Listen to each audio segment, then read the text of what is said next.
Hi guys, it's Andy from Man City Fan TV. This video really is just a quick one to ask some questions about why tonight's game versus Arsenal has been called off, because so far some of the information that's been given, released by Arsenal, City, by Brighton, by other Premier League, etc., doesn't really make much sense. So I have asked around on social media and others to try and find out exactly what's going on. So this isn't a conspiracy theorist video. It's just a video that will probably end up raising more questions than answers. But I think it's only right that we cover the story. Just what I'm going to do is I'm going to go back to look at several different elements. I'm going to look at the releasing of the statement by Arsenal as to why tonight's game was called off. The releasing of a statement by Brighton and Hove Albion about the game at the weekend being on. They're looking at the players that allegedly are in isolation and have been for what they claim, which is ambiguous because nobody really knows. They haven't said specifically how long the players have been in isolation for. They've just made statements about coming back on Friday, which doesn't make sense considering the game was on the 27th of February when the alleged contact took place. We'll look at Marinakis, the owner of Forest and Olympiacos, and look at when he released his statement to say that he contracted COVID-19. And then what we'll do is we'll take a look at the squad, Arsenal squad that played against West Ham, and ask the question: how many of those players are in isolation, and who are the players that are in isolation? We'll then take a look at what the continent are basically coming out today and saying about the coronavirus and how it's affecting them, and what their thoughts are on how it should pan out over the coming weeks and what actions should be taken. And we'll look at how this is affecting the FA from a financial point of view, and UEFA, because they've released a statement also that the Euros will definitely be going ahead, even though when all of these games are being cancelled and sporting events across Europe are being cancelled. And let's face it, the Euros are going to be held over 12 different destinations, different ones, different countries that are all going to face their own challenges in the coming months. So I'll end with a question. What do you think should happen? So anyway, let's go back to last night. I'm going to bring up some images and I'm going to read some things out. So I apologise if it's not as slick as it normally is, because I want to get this out and get your thoughts on it. So let's go back to last night when the statement was released. And this was the statement that was released on the website. So let's take a look, and I will read up what it says. And it says, our Premier League match with Manchester City on Wednesday night has been postponed following yesterday's news that Olympiacos owner Evangelos Marinakis has recently contracted COVID-19. We've been taking medical advice and tracing any individuals who had what the guidelines define as close contact with him at the game 13 days ago. That was the 27th of February. As a result of this exercise, we identified that a number of players met with the Olympiacos owner immediately following the game. The medical advice we have received puts the risk of them developing COVID-19 at extremely low. However, we are strictly following the government guidelines, which recommend that anyone coming into close contact with someone with the virus should self-isolate at home for 14 days from the last time they had contact. As a result, the players are unavailable for tonight's match against Manchester City, and the Premier League has decided the game should be postponed. The players will remain at their homes until the 14-day period expires. 4 Arsenal staff who were sitting close to Mr. Marinakis during the match will also remain at home until the 14 days are complete. We fully understand how disappointing this is for our supporters, in particular those who were travelling to Manchester for tonight's match. Tickets will be valid for the match when it's rearranged. As a further precautionary measure, whilst we do not believe there was any close contact with any other Arsenal guests or staff in the director's box restaurant, we are contacting them to advise that they should follow the relevant advice if there has been any such contact. Everyone at Arsenal Football Club wishes Mr. Marinakis a swift recovery, and we look forward to the players and staff returning to work on Friday. in preparation for our match at Brighton. And that is on the website, and that is www.arsenalfc.com. And I have to say that because that's what the statement said. If you were going to use this or read it out, you have to accredit it to them. So that's where it came from, the statement from Arsenal. Obviously, City released their own statement as well, which is fair enough. Now, it got me thinking when I read that first thing this morning, when I got up, I'm thinking, that's a bit strange. So they're returning back. They are returning back on Friday, it says, prior to the game against Brighton. Now, Brighton released a statement as well, and this is Brighton's statement here, if I bring it up, and I'll see if I can find it on my folder so I can read from it. It says, Arsenal's match at Manchester City, due to take place at the Etihad Stadium on Wednesday night, has been postponed after a number of Gunners players have self-isolated as a precaution with regard to the coronavirus. The risk is considered extremely low, and Saturday's match remains scheduled to go ahead, with the self-isolation period for those players ending tomorrow. Well, it's not tomorrow, but because that's Thursday. They did say in the statement it's Friday. We continue to follow government and medical advice regarding the coronavirus. So that's the statement that is on Brighton's website. And maybe it is tomorrow that their isolation period finishes and they're back training on Friday. So the game itself is going ahead, Brighton. So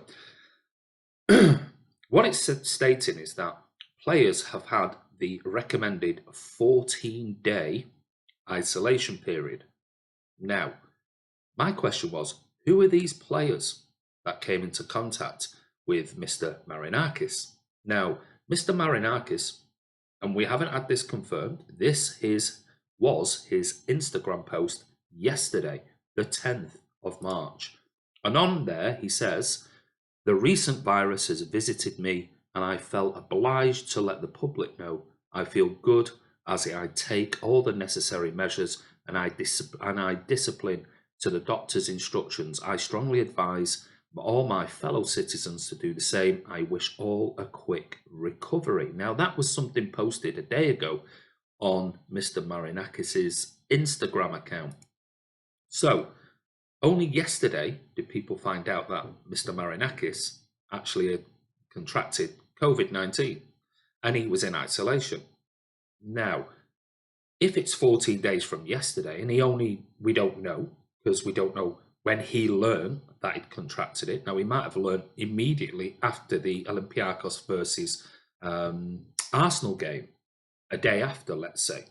And maybe back then, clearly, if he's contracted COVID-19, surely he has a legal responsibility and let's face it, a human responsibility to inform Arsenal that he has contracted it. And obviously he's been in contact with a set number of Arsenal players and staff and maybe even board members.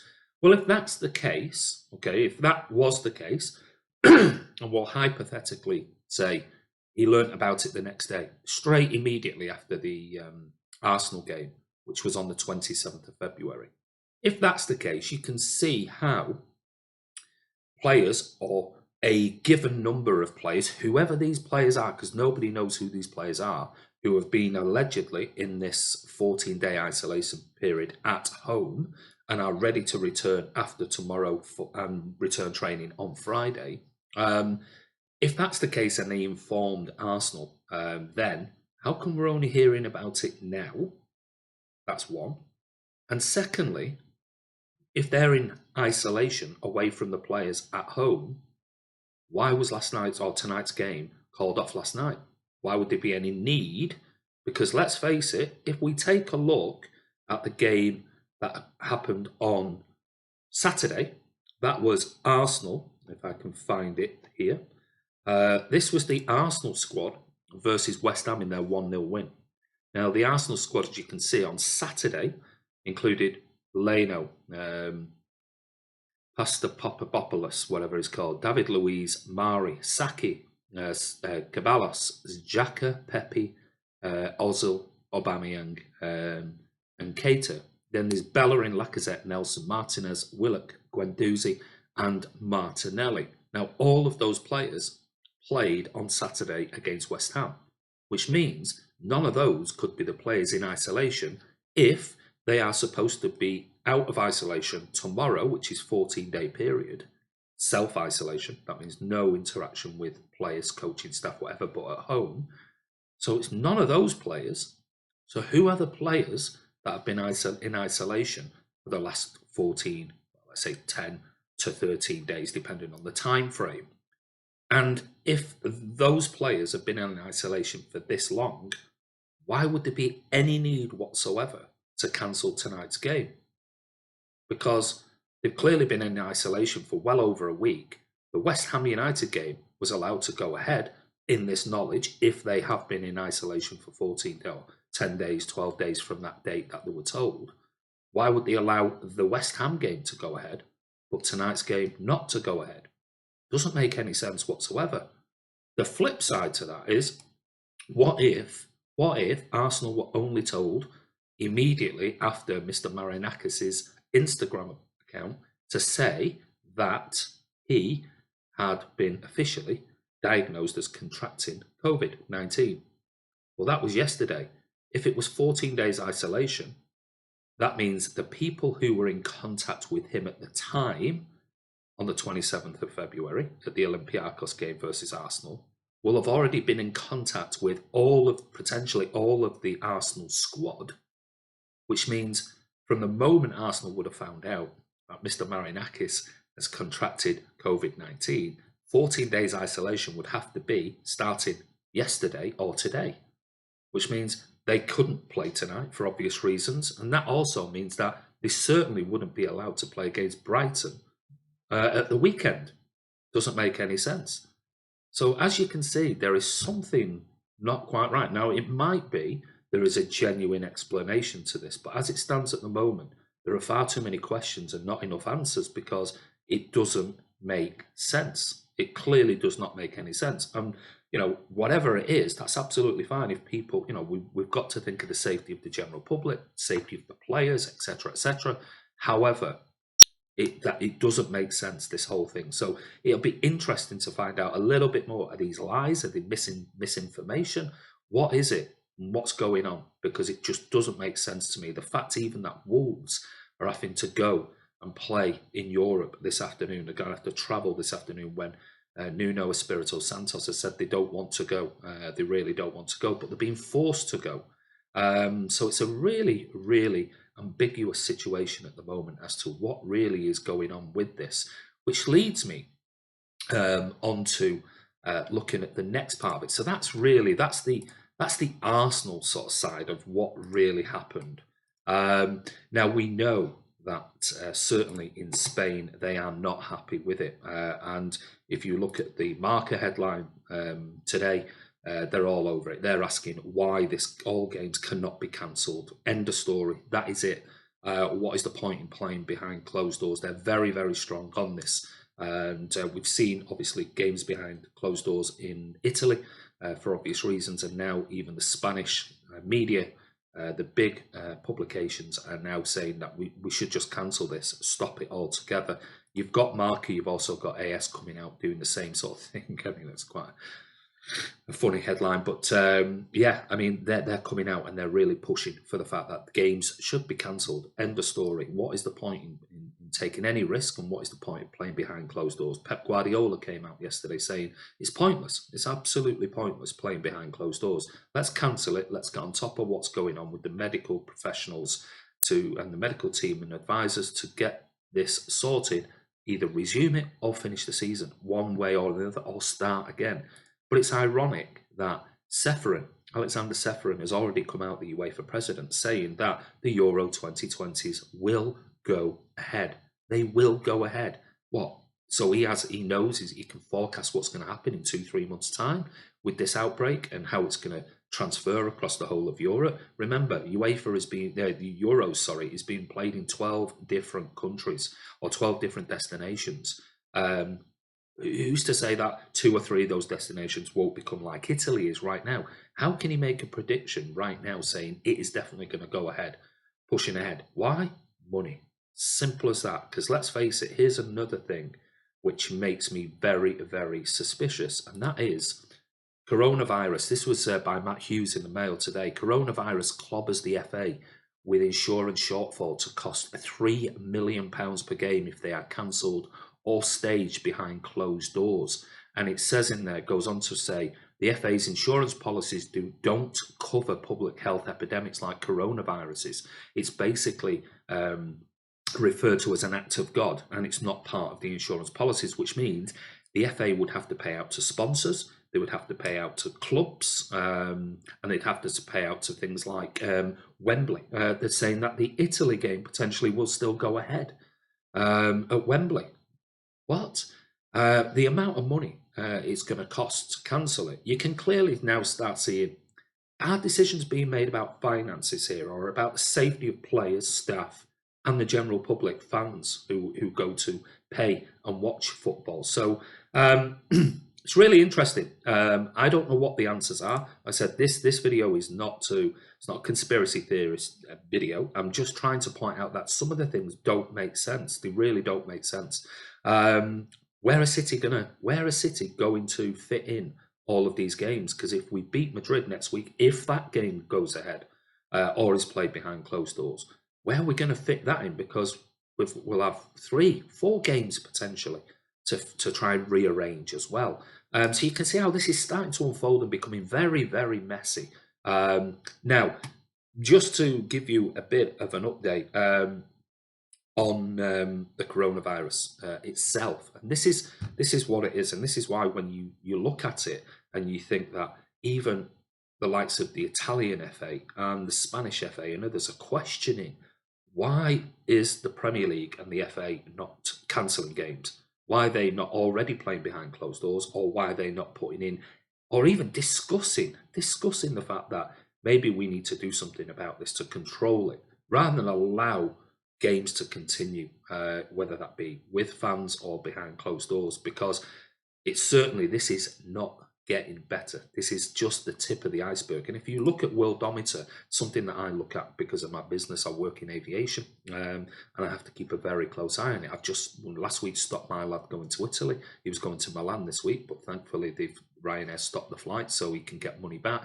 He was then changed to go to Prague. I told him not to go to Prague. He's not going to Prague, so he's going to hold fire and go somewhere else in a couple of months' time when hopefully this has all died down. But if you take a look here, and this is Worldometer, this gives you a regular, constant update with regards to what is going on around the world. And let me just, I'll try and bring this up on mine so that I can see it clearly and you can see it there. Now, obviously, this is a regular live update and it shows you.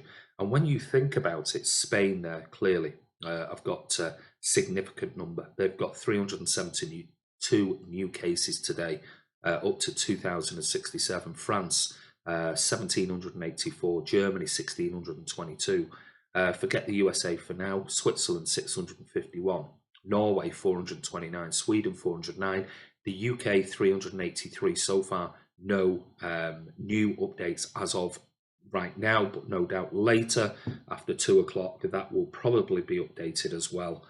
On there, we've got the Netherlands with 382, Denmark 340, Belgium 314, Austria 206, going all the way down to the likes of Greece down near the bottom. So as you can see from here, how the hell is Seferin going to control what goes on a live update with regards to the COVID-19 virus? And this is the way it's jumping daily. This is the start.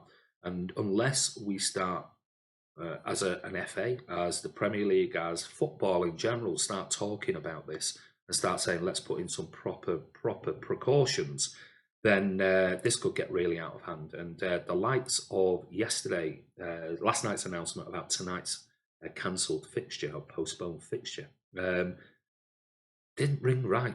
Just didn't ring right. What is going on? Now, maybe there is a real simple explanation, but that statement made by Arsenal, it was very ambiguous and didn't really match up to the facts as to what's happened with Mr. Marinakis. So what's your thoughts on it? I don't know. Should football be proactive now and not be reactive? Should they now say, look, looking forward on this, let's close everything down. Let's put some plans in. If it means cancelling the Euros and starting again in the summer to finish off the season, or cancel a football altogether, because let's face it, if we're going to cancel or postpone football in the UK, I'm damn certain that it's not going to go ahead in Europe, because at the moment, with the spread, the way it's going, and the new daily updates every single day on the spread of the COVID-19 virus across Europe, if it can't be played, football can't be played in the UK from a point of being prudent and safe, then it certainly won't be in Europe. So football's got a lot of things to think about and answer, but I just wanted to bring that up, talking about the postponement of tonight's game against Arsenal, because something isn't quite right, and it's only raised more questions. Now, if you've got an answer and you know who those players are, let us know in the comments below. But anyway, this is Andy from Man City Fan TV. Just thought that I would give you an update on this whole thing, because it's becoming messy, and it's about time we started thinking about not only the fans, but the footballers, the staff, the people who work around the club and everything else, because it's only going to get worse, it looks like. But take care. We'll see you soon.